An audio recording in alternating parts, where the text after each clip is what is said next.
स्वामी मंदिर एक बार फिर से चर्चा में है। 186 करोड़ रुपए का सोना गायब होने का खुलासा। 9,000 babies have been stolen. 90,000 crore का खजाना मिल चुका है।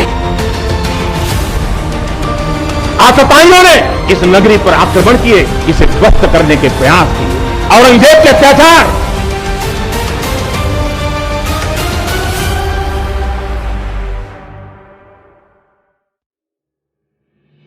नमस्ते दोस्तों।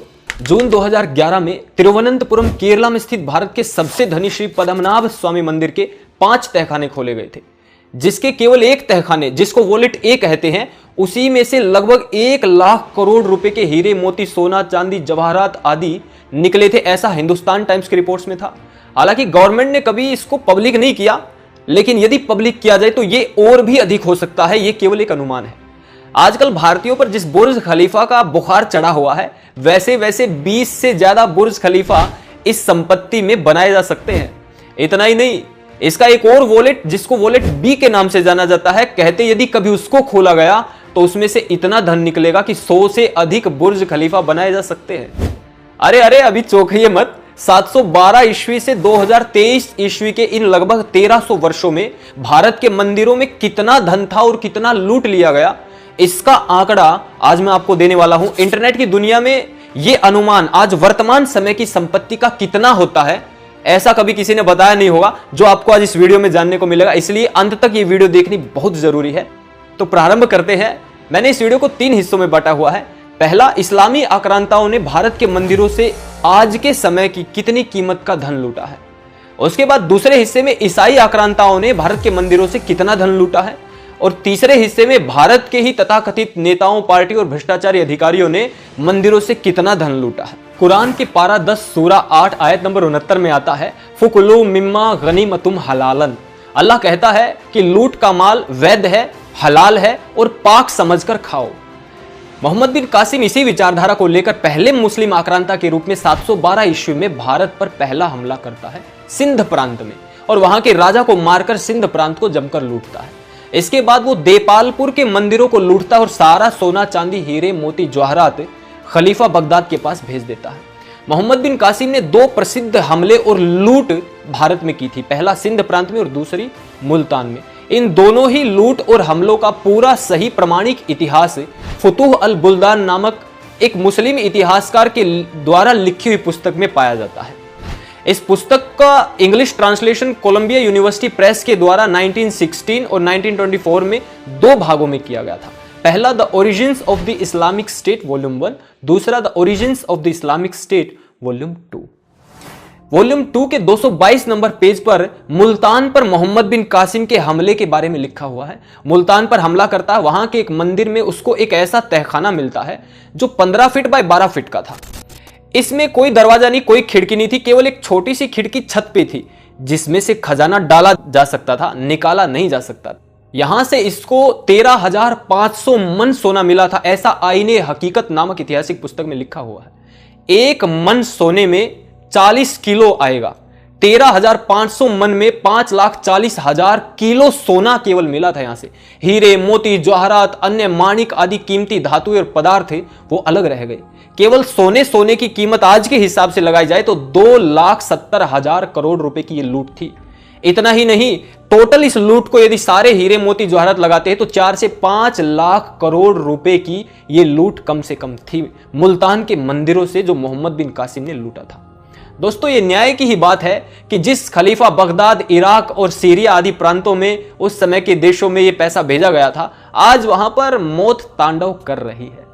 मुल्तान से इतना धन मिला कि फुतूह अल बुल्दान में मुल्तान को फर्ज of the house of gold कहा गया, कि ये सोने के घर का दरवाजा है मुल्तान। तो भारत सोने का घर और मुल्तान भारत के सोने के घर का दरवाजा था। केवल दरवाजे से 5 लाख करोड़ रुपए की केवल मंदिरों की लूट मैंने बताई है, वहां से मिली। सोचिए भारत के मंदिरों में और पूरे भारत देश में कितनी संपत्ति रही होगी। इसकी समृद्धि का अनुमान आप आसानी से लगा सकते हैं। वॉल्यूम 2 के ही पेज नंबर 223 में लिखा हुआ है कि इस सारे खजाने के अतिरिक्त 6 करोड़ दिरहम यानी चांदी के सिक्के भी मिले और राजा दाहिर का सिर भी मिला। दोस्तों, मोहम्मद बिन कासिम के इन हमलों के पश्चात मुल्तान में, सिंध में और पुरुषपुर यानी पेशावर में लगातार लूट होनी प्रारंभ हो गई थी। भारत में मुस्लिम बादशाहों का सही इतिहास जनाने वाली एक प्रमुख ऐतिहासिक पुस्तक तारीख फरिश्ता है। इसके लेखक मोहम्मद कासिम फरिश्ता ने यह पुस्तक पर्शियन भाषा में लिखी हुई है। 712 ईस्वी से 1612 ईस्वी के बीच में जितने भी इस्लामी आक्रमण और लूट भारत में हुई है, सबका विस्तार से विवरण इस पुस्तक में किया हुआ है। जॉन ब्रिक्स ने इसका इंग्लिश ट्रांसलेशन किया है। उसके वॉल्यूम 1 के पेज नंबर 28 में महमूद गजनवी की एक महान लूट के विषय में आता है। महमूद गजनवी भीम के किले की चोटी पर बने हुए एक मंदिर को लूटता है। वहां से उसको 7 लाख से अधिक सोने की दिनार्स प्राप्त होती है। एक सोने की दिनार में 4.25 ग्राम सोना होता है। इतना ही नहीं, 700 मन सोने और चांदी की प्लेट, 200 मन सोना, 2000 मन चांदी, 20 मन के हीरे, मोती और जवाहरात उसने वहां से लूटे। आप जानते हैं 1 मन में 40 किलो का वेट होता है, तो यहां से उसको लगभग 15,000 करोड़ रुपए के केवल सोने और चांदी के आभूषण आदि ही मिल गए थे। इतना ही नहीं, 400 किलो से अधिक केवल डायमंड्स उसको मिले थे। सोचिए कितने सारे कोहिनूर जैसे हीरे अपने साथ केवल भीम के किले के मंदिर से लेकर गया था वो। उसने अपने देश गजनी जाकर के सोने के सिंहासन बनवाए और सिंहासनों पर सारा लूट की सामग्री और सारे हीरे, मोती, जवाहरात उनकी प्रदर्शनी लगी, ताकि सारा संसार, उसके देश के लोग देख सके कि ये महमूद गजनवी पूरी दुनिया का सबसे रईस और अमीर बादशाह हो गया है। ये महमूद गजनवी की लूट की शुरुआत थी। उसको अहिंसक हिंदुओं की असीम संपत्ति का स्वाद आ गया था। दोस्तों, इसके बाद उसने मथुरा में 20 दिन तक आक्रमण करके लूटपाट की थी। मथुरा में हजारों मंदिरों को तहस नहस कर दिया था। 6 बड़ी बड़ी सोने की मूर्तियां और 100 से अधिक चांदी की मूर्तियां वहां से उसको मिली थी। मंदिरों को लूट करके पूरे मंदिर का नाश सत्यानाश करके उनके भवनों को गिरा दिया था। वहां के शहर को लूट लिया था। मथुरा की लूट कितनी बड़ी रही होगी इस बात से समझिए कि पद्मनाभ मंदिर के एक वॉलेट को खोलने पर केवल एक विष्णु महाराज की बड़ी मूर्ति मिली थी और 1 लाख करोड़ रुपया उसका आकलन किया गया था। तो मथुरा की ये जो लूट थी, जिसमें 6 बड़ी सोने की मूर्तियां और अनेक हीरे, मोती, जवाहरात, माणिक और चांदी की 100 से अधिक बड़ी मूर्तियां हासिल की थी, ये लाखों करोड़ रुपए की लूट थी। इसके बाद उसने फोर्ट ऑफ मुंज को लूटा, वहां के सारे मंदिरों को लूटा। ये सारी की सारी लूट का बैठ करके मैंने जब अनुमान और आकलन लगाया, ये कम से कम 8 से 10 लाख करोड़ रुपए की लूट महमूद गजनवी ने की थी। इतना ही नहीं, उसके ऊंट कम पड़ गए थे इस लूट को अपने देश ले जाने के लिए। आप सोच सकते हो कि कितनी बड़ी लूट रही होगी। उसने अपनी राजधानी में सोने चांदी की सजावट से मस्जिदें बनवाई, म्यूजियम बनवाए, महल, फुवारे और भी चीजें बनवाई, जिससे वह शहर ईस्टर्न वर्ल्ड का सबसे धनी और संपन्न शहर बन गया था। और अब वो प्रसिद्ध लूट, जिसके बारे में दुनिया भर के पुस्तकालय और इतिहास की पुस्तकें भरी पड़ी हैं। सितंबर 1024 में महमूद गजनी से चला केवल गुजरात के सोमनाथ मंदिर को लूटने के उद्देश्य से। आश्चर्य की बात यह है कि उसके साथ 30,000 से ज्यादा मुसलमान केवल इसलिए सम्मिलित हो गए कि वो उस मंदिर को लूटना चाहते थे। बिना किसी वेतन के महमूद के साथ आ गए वो। सोचिए सोमनाथ के मंदिर में कितना धन और संपत्ति रही होगी। और जब उन लोगों ने गुजरात आकर सोमनाथ मंदिर को लूटा, तो वहां से उनको हजारों सोने और चांदी की मूर्तियां मिली थी। पद्मनाभ स्वामी मंदिर के वॉलेट में एक विष्णु जी की बड़ी मूर्ति मिली थी, बहुत बड़ी नहीं थी, नॉर्मल थी। वहां से हजारों सोने चांदी की बड़ी बड़ी प्रतिमाएं मिली थी। इतना ही नहीं, मंदिर के जो घंटे हैं, वो घंटे जिस चेन से लटकते हैं, वो सोने की केवल एक चेन का वेट, वजन 8,000 किलो था। उन घंटों का भी वजन कितना रहा होगा। और ऐसी ऐसी कई चेन और कई घंटे थे सोने के। मित्रों, यहां से उनको बहुत अधिक हीरे, मोती, जवाहरात, माणिक और भी कीमती चीजें, पदार्थ प्राप्त हुए थे। इस लूट का जितना मैंने अनुमान आकलन बैठकर लगाया, यह लूट संसार की सबसे बड़ी लूट थी। और उस समय इतिहासकार कहते हैं तारीख फरिश्ता आदि पुस्तकों में कि यहां से इतना धन महमूद गजनवी को मिला जितना संसार के किसी भी शाही खजाने में कभी किसी के पास नहीं रहा। 40 लाख करोड़ रुपए तो कम से कम लूटे थे इस मंदिर को लूटकर। इसी से आप अंदाजा लगा सकते हैं कि इस्लाम वाले आज तक के इतिहास के सबसे बड़े मंदिर चोर और लुटेरे रहे हैं। केवल महमूद गजनवी ही भारत से 17 बार आक्रमण करके यहां के मंदिरों से 40 से 50 लाख करोड़ रुपया लूट कर ले गया। ऐसा अनुमान मैंने लगाया है, आप पढ़ेंगे आप भी समझ जाएंगे, मैंने प्रमाण आपको दिए हैं सारे के सारे। इसके बाद मैंने मोहम्मद गोरी और तैमूरलंग जैसे मजहबी उन्मादियों की मंदिरों की लूट जानने के लिए इस्लामी इतिहासकारों को पढ़ना शुरू किया, तो जैसे इनके हमले खत्म ही नहीं हो रहे थे। अगर मैं बताने लग जाऊं तो कई दिन कम पड़ जाएंगे। मैंने इनका अनुमान लगाया कि मोहम्मद गोरी ने अपनी भारतीय लूट में से केवल मंदिरों की लूट 8 से 10 लाख करोड़ रुपए की थी। तैमूर शैतान ने कम से कम 12 से 18 लाख करोड़ रुपए की संपत्ति मंदिरों पर हमले करके लूटे थे। यह अनुमान मैंने तैमूरलंग का लगाया। दोस्तों, मैंने 712 ईस्वी से 1612 ईस्वी के बीच में मंदिरों की जितनी भी लूट 900 वर्ष में हुई उसका भी अनुमान लगाया है। इन 900 वर्षों में कम से कम 100 से अधिक छोटे और बड़े हमले 100 से अधिक नवाब, सुल्तान और बादशाहों ने भारत के मंदिरों पर किए। और इन सारे हमलों में जितनी संपत्ति लूटी, मैंने बैठ करके कई दिन लगा करके उसका अनुमान जब लगाया तो पाया कि यह सारी संपत्ति कम से कम 150 से 200 लाख करोड़ रुपए की लूटी गई। 1526 से आगे का सारा इतिहास बाबरनामा, हुमायूंनामा, अकबरनामा, जहांगीरनामा, शाहजहांनामा, औरंगजेबनामा आदि इन्हीं की पुस्तकों में भरा पड़ा है। मुगलों के खर्चीले स्वभाव, आलीशान जीवन, इनकी मंदिरों की लूट और इनके अत्याचारों पर अनेक इतिहासकारों ने पुस्तकें लिखी हुई हैं। इनमें भी अकबर और औरंगजेब ने सबसे अधिक लूट और अत्याचार किए। अकबर पर आप मेरी पुरानी प्रमाणिक वीडियो अवश्य देखें। अस्तु शाहजहां और औरंगजेब के समय पर डॉक्टर फ्रांसवा बर्नियर आए और उन्होंने मुगलों के खर्चीले स्वभाव और आलीशान जीवन पर विस्तार से लिखा। उन्होंने लिखा कि शाह ईरान और सुल्तान रोम, इन दोनों की मिलाकर भी इतनी आमदनी नहीं जितनी मुगल बादशाह की है, लेकिन मुगल बादशाह का खर्च भी उतना ही है जितनी उसकी आमदनी है। इतना ही नहीं, आगे एक जगह पर और वो लिखते हैं कि यहां पर किसान कहते हैं कि हम किसके लिए कमाएं, क्या कोई अत्याचारी आए और सब कुछ लूट ले जाए, छीन ले जाए, इसलिए कमाएं। इतना ही नहीं, आगे फिर से कहते हैं, जो प्रजा हितैषी कहते हैं मुगलों को, उनके लिए वो कहते हैं कि यदि यहां के लोगों को, निवासियों को सेना का डर ना होना तो वो ऐसे अत्याचार और दुर्व्यवहारों को कभी सहन ना करे और या तो कहीं को भाग जाए या गदर मचा दे। ये फ्रांसवा बर्नियर मुगलों के विषय में कहते हैं। अब ऐसे खर्चीले स्वभाव को, ऐसे आलीशान जीवन और ठाट बाट भरे जीवन को चलाना केवल लूट द्वारा और अत्याचार द्वारा ही संभव है, ये सब आप जानते हैं। इसीलिए हजारों मंदिरों को तो केवल अकबर और औरंगजेब ने ही लूट कर मिट्टी में मिला दिया था। इतना ही नहीं, भारत में हिंदुओं पर धार्मिक टैक्स भी लगाया जाता था और साथ ही साथ जजिया कर भी लगाया जाता था। 2 टैक्स, 2 कर अलग अलग लगाए जाते थे। याद रखना, मैं केवल मंदिरों की धार्मिक लूट बता रहा हूं, देश की लूट नहीं बता रहा हूं। केवल इस्लामी आक्रांताओं ने अपने शासनकाल में मंदिरों से कम 300 लाख करोड़ रुपए लूटे हैं। ये इतना धन है, यदि आज भारत के पास हो जाए तो भारत की सारी गरीबी का नाश हो जाए। अस्तु इस्लाम की शक्ति कमजोर पड़ी तो भारत की सत्ता ब्रिटिश ईसाइयों ने हथिया ली। और ब्रिटिश ईसाई भी बाहर की विचारधारा थी जैसे इस्लाम, तो इन्होंने भी भारत के हिंदू मंदिरों पर बुरी नजर रखनी प्रारंभ कर दी। लेकिन ये इस्लामी लुटेरों से थोड़े अलग थे। इन्होंने सारे इलीगल कामों को कानून बनाकर लीगल करना शुरू कर दिया। इन्होंने शराब बनाना इलीगल कर दिया, लेकिन कुछ लोग बना सकते थे। अफीम की खेती इलीगल थी, लेकिन कुछ लोगों को लाइसेंस दे दिया गया था। ऐसे ही हिंदू मंदिरों की असीम संपत्ति लूटने के लिए इन्होंने कानून बनाए। 1817 में द मद्रास रेगुलेशन एक्ट लेकर आए और मद्रास के सारे हिंदू मंदिरों को ईस्ट इंडिया कंपनी के कंट्रोल में ले लिया। 1827 में ऐसा ही कानून बॉम्बे प्रेसिडेंसी के लिए भी लेकर आए और भारत के दक्षिणी हिस्से के सारे लगभग मंदिरों को इन्होंने ईस्ट इंडिया कंपनी के अंडर कंट्रोल में ले लिया।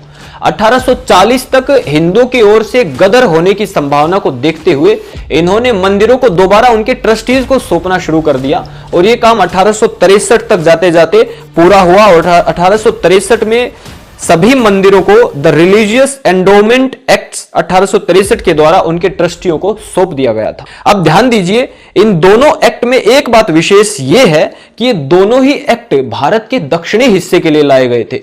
क्योंकि ईसाई सोचते थे कि उत्तर भारत के मंदिरों को तो इस्लाम वालों ने पूरा लूट लिया होगा, चूस लिया होगा, इसलिए भारत के दक्षिणी हिस्से के मंदिरों को हम लूटेंगे। इसीलिए दक्षिण भारत में एक कानून लाए गए थे, लेकिन ईसाइयों की यह मान्यता गलत सिद्ध हुई। ईसाई भारत के लोगों की दान और त्याग की वृत्ति को अभी अच्छे से समझ नहीं पाए थे। ईसाई ये समझ नहीं पाए थे कि भारत के मंदिर अक्षय पात्र हैं, इनमें से सदा निकलता रहता है, इन पात्रों में कभी कमी होती नहीं, चाहे उत्तर भारत के मंदिर हो अथवा दक्षिण भारत के मंदिर हो। 1857 के प्रथम स्वतंत्रता संग्राम के समाप्त होने के पश्चात ब्रिटिशर्स ने हिंदू मंदिरों को जमकर लूटा। एक ब्रिटिश अधिकारी दिल्ली की 61st रेजिमेंट का कैप्टन चार्ल्स जॉन ग्रिफ्थ अपनी पुस्तक a narrative of the siege of Delhi के पेज नंबर 244 और 45 पर लिखता है कि दिल्ली में बिखरे हुए अनेक मंदिरों को लूटने पर हमें इतनी संपत्ति मिली जितनी महमूद गजनी को सोमनाथ लूटने पर मिली होगी। उसकी तुलना अपनी लूट से वो कर रहा है। इतना ही नहीं, वह आगे लिखता है कि चांदनी चौक पर स्थित एक छोटे से मंदिर में जब हम घुसे तो वहां पर स्थित एक मूर्ति के बेस को जब हमने तोड़ा तो वहां से इतना सोना, चांदी, हीरे, मोती, जवाहरात और माणिक हमें मिले जितने मैंने और हमने आज तक कभी देखे नहीं है। दोस्तों, सोमनाथ मंदिर की लूट कम से कम 20 से 40 लाख करोड़ रुपए की रही थी, ये आप जानते हैं। यदि उसका 1/4 भी हम मान ले इसको, तो भी ये लूट कम से कम 5 से 10 लाख करोड़ रुपए की रही थी, केवल दिल्ली के मंदिरों को जब इन्होंने लूटा। सोचिए, पूरे भारत के मंदिरों को जब इन्होंने लूटा होगा तो ये लूट कम से कम 100 लाख करोड़ रुपए के आसपास गई होगी। दोस्तों, इन मंदिरों को लूटने पर ब्रिटिशर्स को पता लग गया था कि भारत के केवल दक्षिण के मंदिरों में ही धन संपत्ति नहीं है, उत्तर के मंदिरों में भी अभी भी धन संपत्ति बची हुई है। और इसीलिए ब्रिटिशर्स ने भारत के सभी मंदिरों पर पूरा कंट्रोल लेने के लिए एक षड्यंत्र रचना प्रारंभ कर दिया। इसीलिए ब्रिटिश ईसाइयों ने हिंदुओं के सभी मंदिरों को सरकारी कंट्रोल में लेने के लिए एक बहुत बड़ा षड्यंत्र रचा। ये लोग जानते थे कि यदि बहुसंख्यक हिंदू के मंदिरों को हड़पना है तो सिख, मुस्लिम और ईसाई जितनी भी कम्युनिटीज दूसरी हैं उन सबको अपनी ओर मिलाना पड़ेगा। इसीलिए सबसे पहले 1925 में ये लेकर आए द सिख गुरुद्वारा एक्ट 1925। इसके द्वारा इन्होंने सिखों के सभी गुरुद्वारों का कंट्रोल सिखों के द्वारा चुने हुए प्रतिनिधियों को सौंप दिया। अब 1925 में फिर से कानून लेकर आए और उस कानून का नाम इन्होंने रखा the Madras religious and charitable endowment act. इस एक्ट के द्वारा हिंदू, मुस्लिम और ईसाई इन सभी के धार्मिक जितने भी संस्थाएं थी, इन सभी पर ब्रिटिश ईसाइयों ने अपना कंट्रोल कर लिया।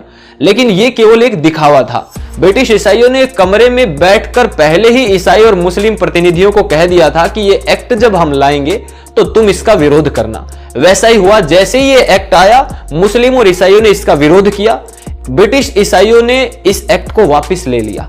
1927 में इसी एक्ट में अमेंडमेंट करके इस एक्ट को दोबारा लाया गया और इस एक्ट का नाम रख दिया गया the Madras Hindu religious and endowments act.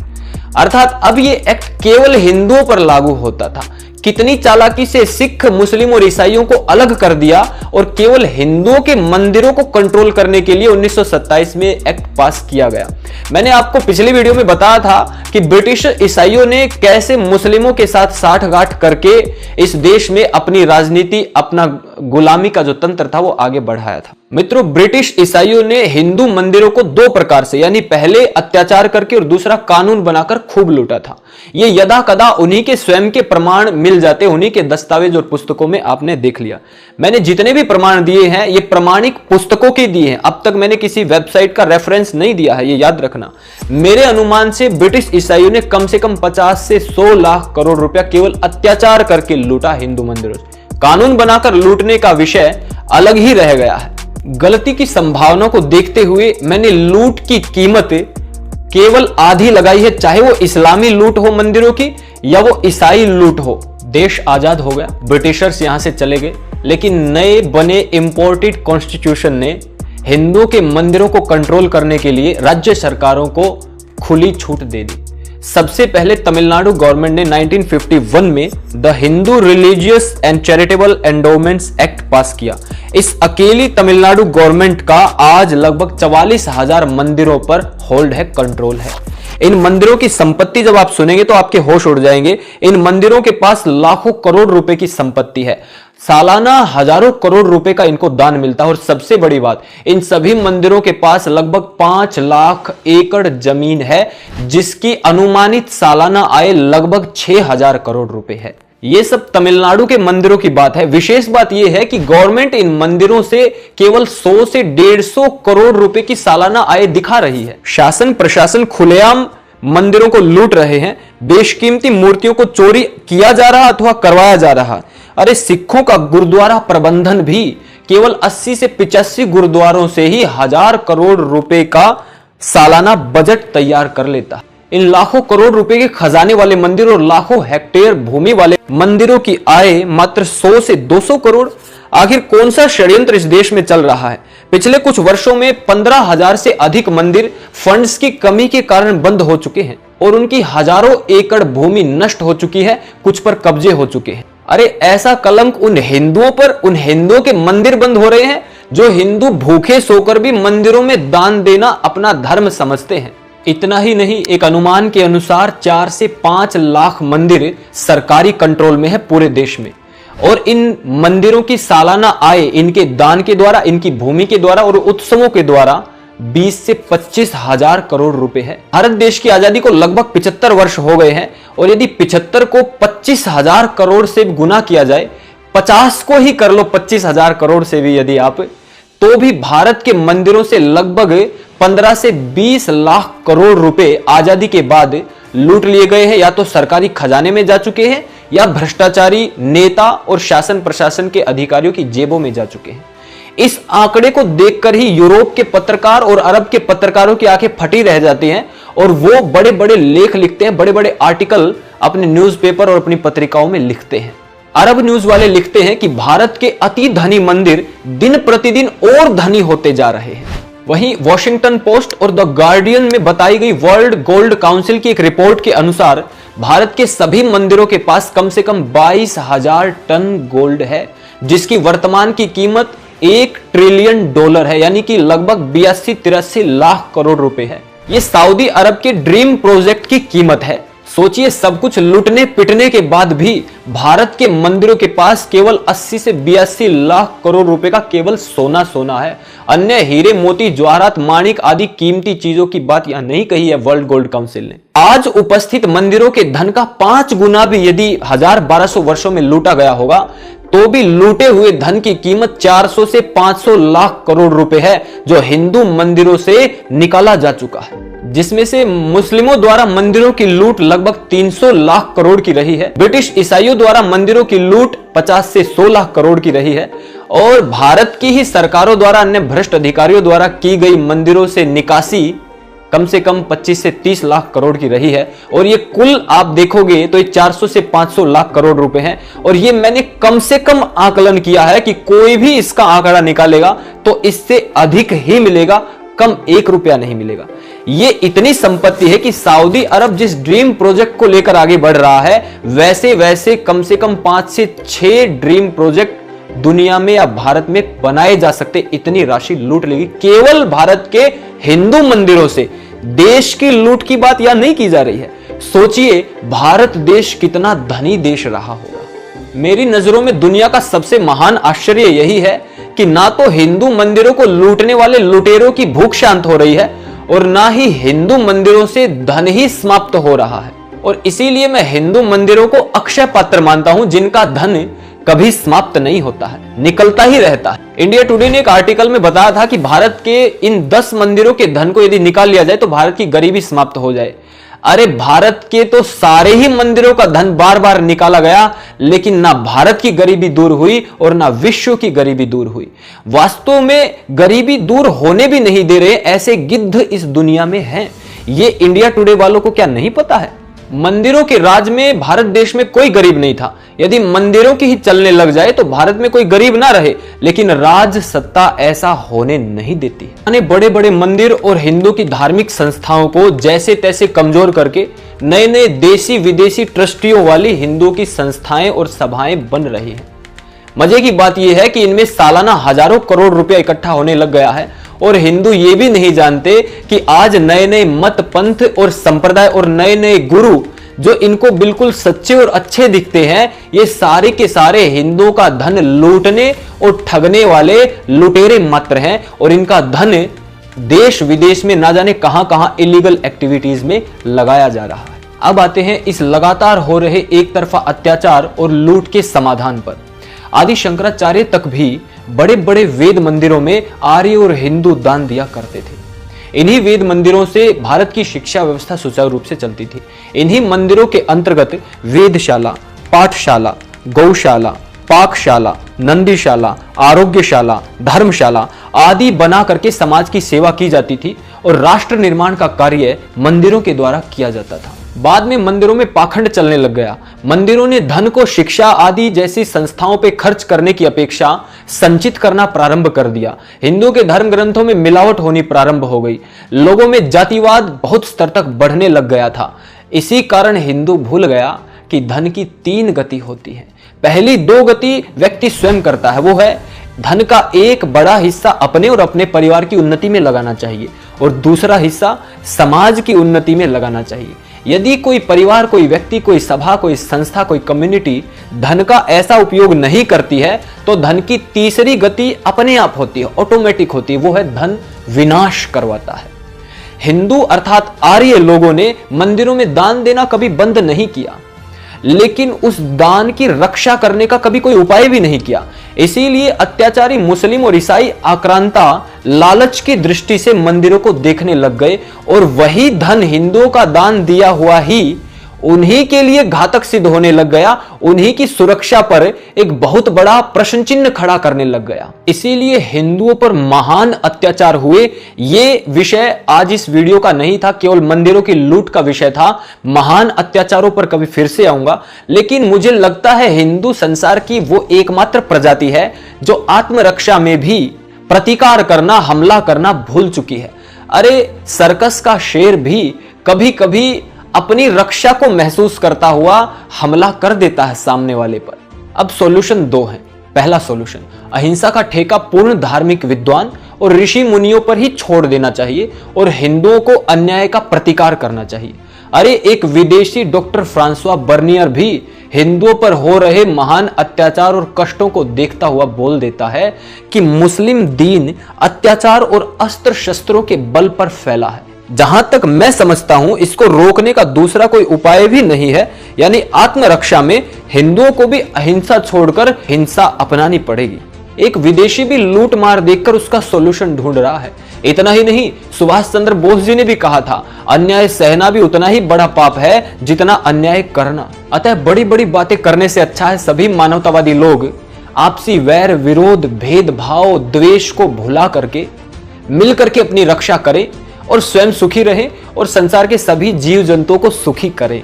और दूसरा सॉल्यूशन, सरकारों पर दबाव डालकर मंदिर जैसी संस्थाओं को उनके कंट्रोल से बाहर निकलवाना चाहिए और जब तक ऐसा नहीं होता तब तक वेद पाठशालाओं में दान देना चाहिए, क्योंकि धर्म की शिक्षा आगे बढ़ेगी तभी मंदिरों जैसी संस्थाएं चलती रहेंगी। मंदिरों पर दबाव डालकर पुनः उनको धर्म, अधर्म, ज्ञान, विज्ञान, गणित, ज्योतिष जैसी शिक्षाओं और विद्याओं से जोड़ना चाहिए, क्योंकि इनका केंद्र जब तक मंदिर नहीं बनेंगे तब तक मंदिरों से केवल अधर्म और पाखंड फैलता रहेगा। नए खुलने वाले मंदिर इसी विचार को बढ़ावा देने वाले होने चाहिए, ना कि किसी सेठ के द्वारा मंदिर बनाकर वहां मिथ्या चमत्कारों का प्रचार करवाकर उसे धन ठगने का केंद्र बनाया जाए। दान के बिना धर्म नहीं, धर्म के बिना जीवन नहीं। किंतु जो आपकी लड़ाई लड़ रहे हैं, आपको धर्म की शिक्षा दे रहे हैं, ऐसे निस्वार्थी लोगों को आप अपना दान दीजिए। विवाह आदि श्रेष्ठ संस्कार श्रेष्ठ मंदिरों में ही आपको करने चाहिए, तभी राष्ट्र का और सनातन धर्म का उत्थान हो सकता है। मैंने यह विषय चुना और अध्ययन में और प्रमाणिक सामग्री ढूंढने में इतना समय इसीलिए लगाया क्योंकि वेद मंदिर ही हिंदुओं का, सनातन धर्म का आधार स्थल है। हिंदुओं का उत्थान और रक्षा केवल वेद मंदिरों से और प्रमाणिक सत्य बिना मिलावट के धर्म ग्रंथों से ही हो सकती है। मेरी यह वीडियो प्रत्येक हिंदू अपने आगे 10 हिंदुओं तक जरूर पहुंचाए और इसको डाउनलोड करके अपने फोन में भी जरूर रखे। ये एक बहुत बड़ी क्रांति की शुरुआत हो सकती है।